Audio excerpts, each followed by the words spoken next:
Have you ever wondered if the tests you're still ordering might actually be doing you more harm than good?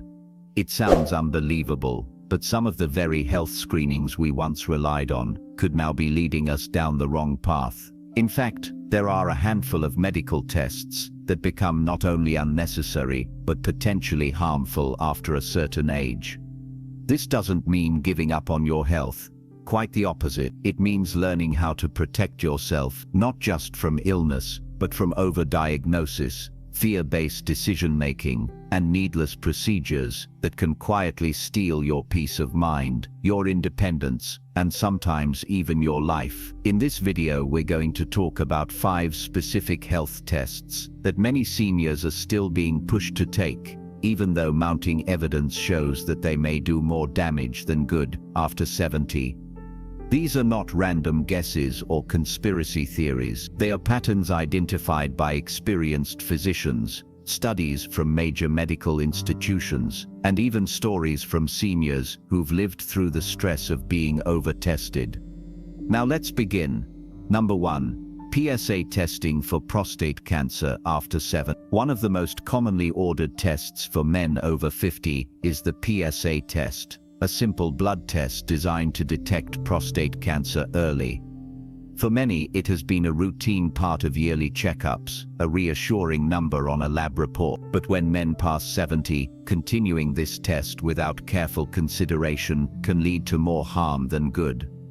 The problem lies not in the test itself, but in what happens afterward and how it can trap seniors in a cycle of unnecessary procedures and side effects. The PSA test measures prostate-specific antigen, a protein produced by the prostate gland. Elevated levels can indicate prostate cancer, but they can also be caused by benign conditions like inflammation or enlargement of the prostate. This test is notoriously prone to false positives, meaning many men receive alarming results that don't actually reflect dangerous cancer. This leads to follow-up biopsies, which carry risks of infection and bleeding, and sometimes to treatments like surgery or radiation that can cause incontinence and erectile dysfunction. For men over 70, many prostate cancers grow so slowly they would never cause symptoms or shorten life expectancy. Detecting these cancers often leads to over-treatment, treatments that impair quality of life without meaningful benefit. Studies have shown that PSA screening in older men can increase anxiety and medical complications without reducing deaths from prostate cancer. Consider the story of James, a 74-year-old retired teacher who had been getting annual PSA tests for years. When his levels spiked, he underwent a biopsy that revealed a low-risk tumor. Faced with treatment options, James chose surgery. While the cancer was successfully removed, he spent months dealing with urinary incontinence and lost the ability to enjoy intimacy with his wife. His quality of life suffered, and he wondered if the treatment had been worth it. Medical guidelines now recommend that men over 70 discuss the benefits and harms of PSA screening carefully with their doctor. Many experts advise against routine PSA testing in this age group unless symptoms are present.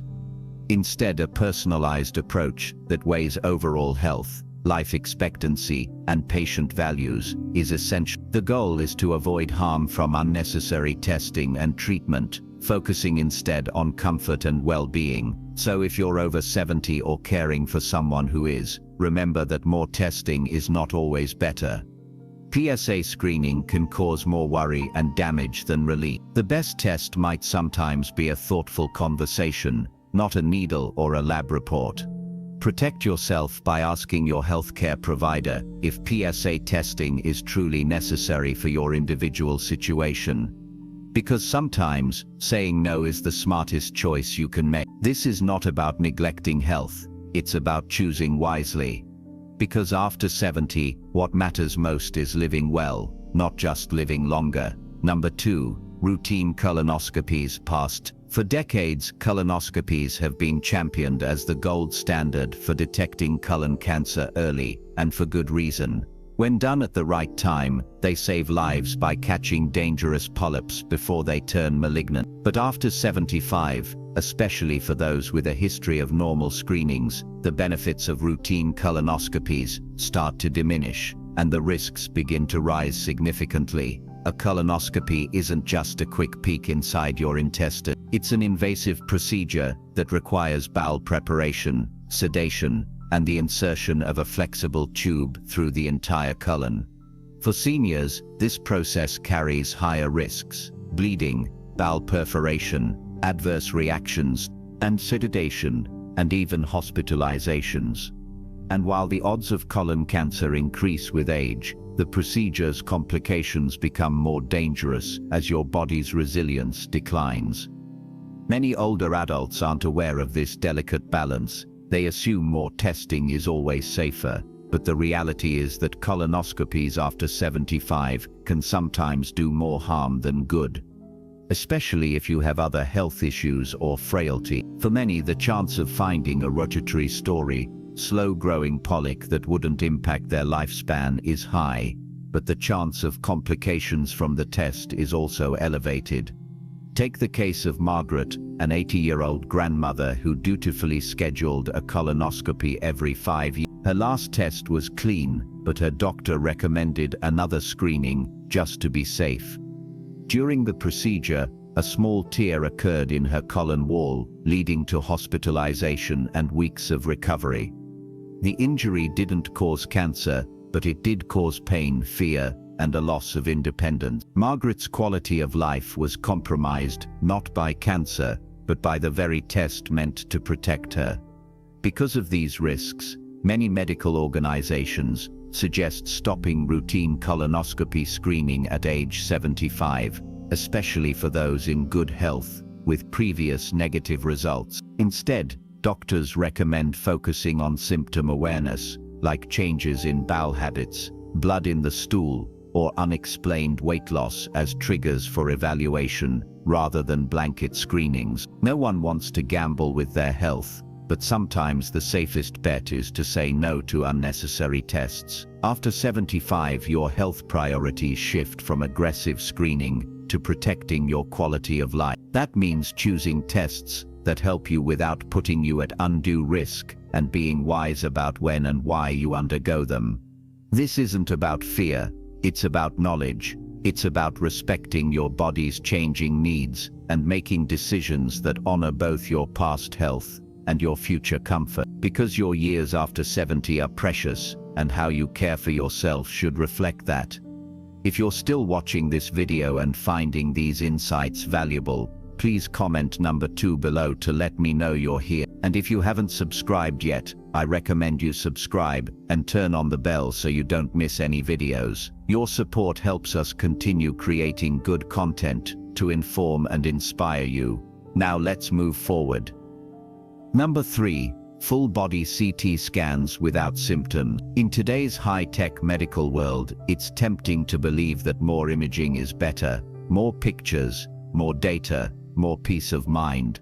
Full-body CT scans promise to catch diseases early, sometimes even before symptoms appear. But when it comes to seniors over 70, routine full-body scans without any symptoms can be a double-edged sword, often causing more harm than good. These scans expose your body to significant amounts of radiation, far more than a standard X-ray. Over time, this radiation can increase the risk of developing cancer. Ironically, the very condition these scans aim to detect early. But the bigger problem lies in the incidental findings, the unexpected spots, nodules or shadows that show up on scans but are harmless or slow-growing. When a doctor spots something unclear, it often triggers a cascade of follow-up tests, biopsies, or treatments that may carry serious risks or cause anxiety without clear benefit. For many older adults, the likelihood of discovering such incidental findings is high, simply because of natural age-related changes. This can lead to what's called overdiagnosis, finding and treating conditions that would never have caused harm. The mental toll alone, constant worry, repeated hospital visits, invasive procedures, is substantial, and that's before considering the physical toll of complications. Take Martha, a lively 76-year-old woman who underwent a full-body CT scan during a routine health check. The scan revealed a small lung nodule. Despite reassurances that it was likely benign, doctors recommended a biopsy. The procedure led to complications, including bleeding and hospitalization. Martha spent weeks recovering and was left more anxious than ever. The nodule never developed into cancer. Her scan led her down a path of unnecessary interventions. Medical experts increasingly warn against using full-body CT scans for healthy seniors without specific symptoms or risk factors. Instead, screening should be targeted and personalized, focusing on tests with proven benefits and acceptable risks. This approach avoids the emotional and physical harm caused by chasing shadows that may never turn into disease. If you're over 70 and considering a full-body scan, ask yourself and your doctor, what am I looking for? How will this change my treatment? What are the risks? Sometimes the best answer is to monitor symptoms and maintain regular doctor visits, rather than pursue every possible scan. Number 4. Annual chest X-rays for lung cancer screening in non-smokers. Many older adults, especially those who have never smoked, are routinely advised to undergo annual chest X-rays as a precautionary measure against lung cancer. It sounds reasonable: catch cancer early, treat it early, save lives. But for seniors over 70 who do not have a significant history of smoking or lung disease, routine chest X-rays often do more harm than good. Chest X-rays are a limited tool for lung cancer detection, especially in asymptomatic individuals. They can miss early-stage cancers and often detect harmless abnormalities that lead to a series of unnecessary follow-up tests.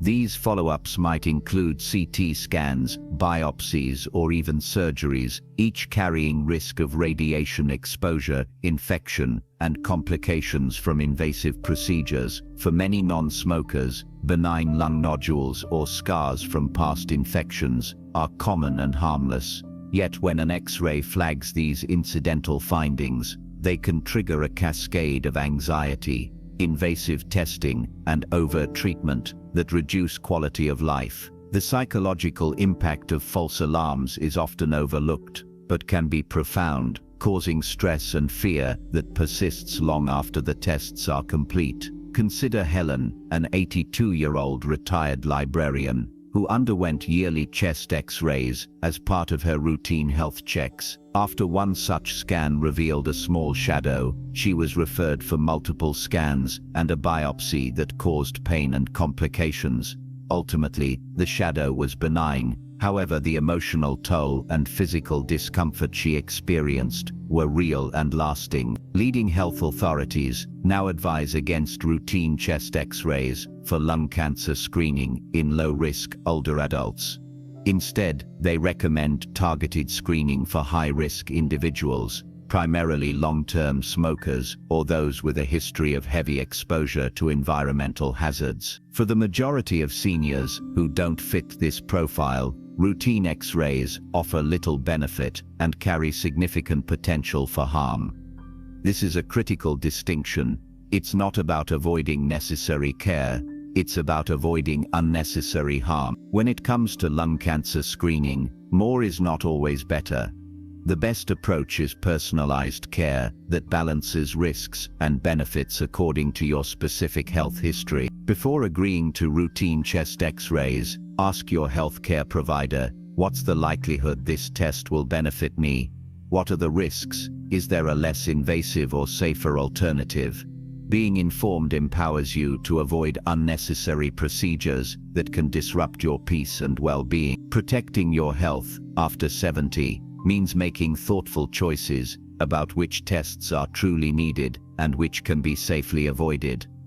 If you're still watching this video and finding these insights valuable, please comment number 4 below to let me know you're here. And if you haven't subscribed yet, I recommend you subscribe and turn on the bell so you don't miss any videos. Your support helps us continue creating good content to inform and inspire you. Now let's move forward. Number 5. Routine cognitive testing. without symptom. Many seniors find themselves facing a barrage of cognitive tests during doctor visits, even when they show no real signs of memory loss or confusion. While screening for dementia and cognitive decline is important when symptoms arise, routine cognitive testing, without any warning signs, can lead to unnecessary fear, stigma, and sometimes even misdiagnosis. For those over 70, this kind of over-testing can do more harm than good. Cognitive tests are designed to detect early signs of conditions like Alzheimer's disease. But without symptoms or noticeable changes in daily functioning, these tests often pick up normal variations in memory and thinking. Aging naturally comes with some slowing of processing speed and occasional forgetfulness. When these normal changes are labeled as impairments, seniors can feel discouraged or anxious about their mental health, even when no serious problem exists. The emotional impact can be profound. Imagine being told you might be on the path to dementia based on a screening test without any real evidence of decline. This can lead to increased stress, depression, and social withdrawal, factors that ironically contribute to cognitive difficulties over time. Moreover, without effective treatments for early-stage cognitive decline, the benefits of widespread screening in asymptomatic seniors are limited. Take Sarah, a 75-year-old retired nurse who went for her routine checkup and was given a battery of cognitive tests, just to be safe. The results showed mild memory lapses, which her doctor interpreted cautiously. However, Sarah left feeling worried and confused, second-guessing every memory slip. Her anxiety increased, and she became hesitant to engage in social activities she once enjoyed. Months later, a specialist reassured her that her test results were within normal limits for her age, and that her memory changes were typical aging, not disease. But the stress she experienced in the interim was very real. Experts now recommend that cognitive testing be reserved for seniors who show signs of memory loss, confusion, or difficulties with daily activities. For healthy seniors without symptoms, routine cognitive screening can cause more harm than reassurance. Instead, maintaining a healthy lifestyle, staying socially engaged, managing cardiovascular risk factors, and engaging in mentally stimulating activities remain the best ways to protect brain health. It's essential to remember that aging brains vary widely. Some people maintain sharp thinking well into their 90s without formal testing. Others may experience gradual decline that doesn't fit typical patterns. Personalized care and watching for genuine signs matter more than blanket testing. So if you're over 70 and feel fine, don't let routine cognitive testing shake your confidence or define your future. Instead, focus on what truly supports your brain and your well-being: connection, nutrition, activity, and joy. Remember, not every test is a tool for health. Some tests, when done without clear reason, can cause more worry than help. Protect yourself by understanding when tests are necessary and when they are best avoided. Final thoughts. As we wrap up this important conversation, remember that aging is a unique journey for each of us. The tests and screenings that once seemed essential can change in their value as we grow older. What matters most after 70 is protecting your peace of mind and focusing on quality of life rather than chasing every possible health scare. Being wise about which medical tests to take and which to avoid is a powerful way to stay in control of your health and happiness. It's not about neglecting your care. It's about embracing thoughtful, personalized decisions that honor your body and your future. Think about your own health journey. Are you taking tests because they truly help you, or simply because they've become routine? It's okay to ask questions, to seek second opinions, and to prioritize comfort and well-being over unnecessary procedures. Your time and energy are precious, and the best gift you can give yourself is a balanced approach that supports your vitality without adding stress or harm. Thank you for trusting us with your attention today. We'd love to hear your thoughts. Leave a comment below about one insight you found valuable and how you plan to use it in your life. Your experiences and perspectives mean the world to us, and sharing them helps build a caring community where we all grow stronger together. If you found this video helpful, please like, subscribe, and share to help us keep bringing you thoughtful, empowering content. Your support encourages us every day. Here's to living well, making wise choices, and cherishing every moment of the years ahead. Thanks for watching, and we look forward to seeing you in the next video.